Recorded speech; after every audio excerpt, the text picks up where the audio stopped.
ವಿಜಯ ಕರ್ನಾಟಕ ವೀಕ್ಷಕರಿಗೆಲ್ಲ ಶರ್ಮಿಳಾ ಉಡುಪ, ಇಂಚರ ಹಾಗೂ ಸೌಮ್ಯ ಮಾಡುವ ನಮಸ್ಕಾರಗಳು. ಈ ಸಂಚಿಕೆಯಲ್ಲಿ ನಾನು ಹಂತ ಹಂತವಾಗಿ ಮಕ್ಕಳಿಗೆ ಸೂಟ್ ಆಗುವಂಥ ಆಸನಗಳನ್ನ ಹೇಳ್ಕೊಡ್ತಾ ಇದ್ದೀನಿ. ಯೋಗಾಸನ ಯಾಕೆ ಮಾಡಬೇಕು ಮಕ್ಕಳು? ಯಾಕೆಂದರೆ ಅದು ಡೆವಲಪಿಂಗ್ ಸ್ಟೇಜ್. ಆ ಮಕ್ಕಳು ಆ ಸ್ಟೇಜಲ್ಲಿ, ಆ ಏಜಲ್ಲಿ ಏನು ಕಲಿತಾರೋ ಅದು ಮುಂದೆ ತುಂಬ ಹೆಲ್ಪ್ ಆಗುತ್ತೆ.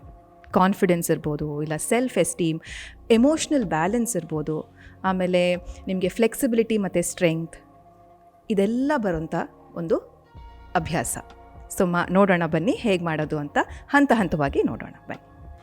ಮೊದಲನೇ ಆಸನ ತಾಡಾಸನ. ಕಾಲನ್ನ ಜೋಡಿಸ್ಬಿಟ್ಟು ಕೈನ ಇಂಟರ್ಲೇಸ್ ಮಾಡಿ ಸ್ಟ್ರೆಚ್ ದ ಹ್ಯಾಂಡ್ಸ್ ಅಪ್. ದೃಷ್ಟಿ ನೇರ.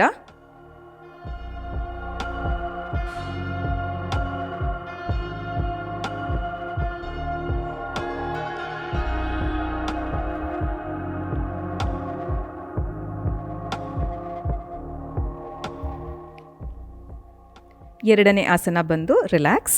ಎರಡನೇ ಆಸನ ಬಂದು ಏಕಪಾದ ಪ್ರಣಾಮಾಸನ.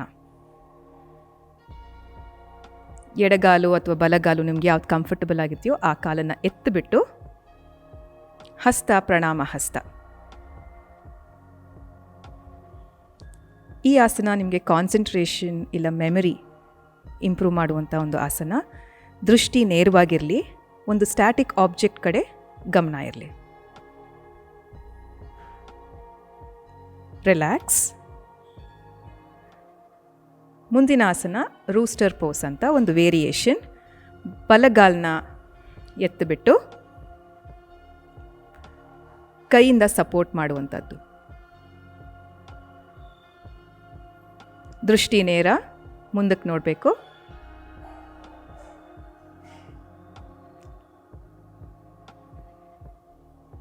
ಹಾಗೆ ಇನ್ನೊಂದು ಕಾಲನ್ನು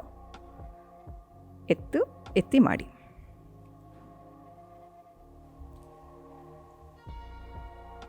ದೃಷ್ಟಿ ನೇರ. ಮುಂದಿನ ಆಸನ ರೂಸ್ಟರ್ದೇ ವೇರಿಯೇಷನ್. ಬಲಗಾಲನ್ನ ಎತ್ತಿಬಿಟ್ಟು ಎರಡು ಕೈನ ಆರ್ಮ್ಪಿಟ್ಸ್ ಒಳಗಡೆ ಇಡಬೇಕು.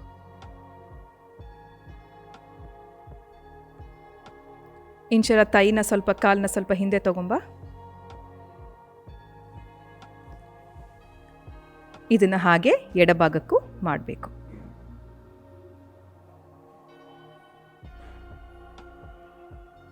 ರಿಲ್ಯಾಕ್ಸ್. ಮುಂದಿನ ಆಸನ ಉತ್ಕಟ್ಟಾಸನ. ಕಾಲನ್ನು ಮತ್ತೆ ಸಮವಾಗಿಟ್ಟು ಕೈನ ಮುಂದಕ್ಕೆ ಚಾಚಿ ಕಾಲನ್ನು ಬಗ್ಸುವಂತಹ ಒಂದು ಅಭ್ಯಾಸ.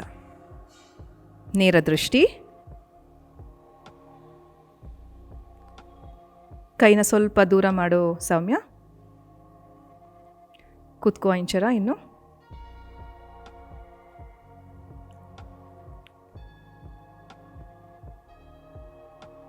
ರಿಲ್ಯಾಕ್ಸ್. ನೋಡಿದ್ರಲ್ಲ ವೀಕ್ಷಕರೇ, ಈ ಎಪಿಸೋಡಲ್ಲಿ ನಿಂತ್ಕೊಂಡು ಮಾಡುವಂತಹ ಒಂದು ಆಸನ, ಮಕ್ಕಳಿಗೆ ಸೂಟ್ ಆಗುವಂಥ ಆಸನಾಸ್ ಹೇಳ್ಕೊಟ್ಟಿದ್ದೀನಿ.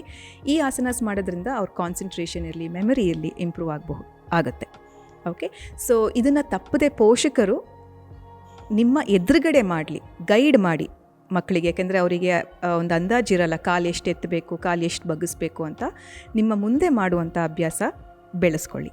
ಮತ್ತೆ ನಾನು ಮುಂದಿನ ಸಂಚಿಕೆಯಲ್ಲಿ ಮತ್ತೊಂದು ಸೀಕ್ವೆನ್ಸ್ ಜೊತೆ ನಿಮ್ಮನ್ನು ಭೇಟಿ ಆಗ್ತೀನಿ. ಅಲ್ಲಿವರೆಗೆ ನಮಸ್ಕಾರ.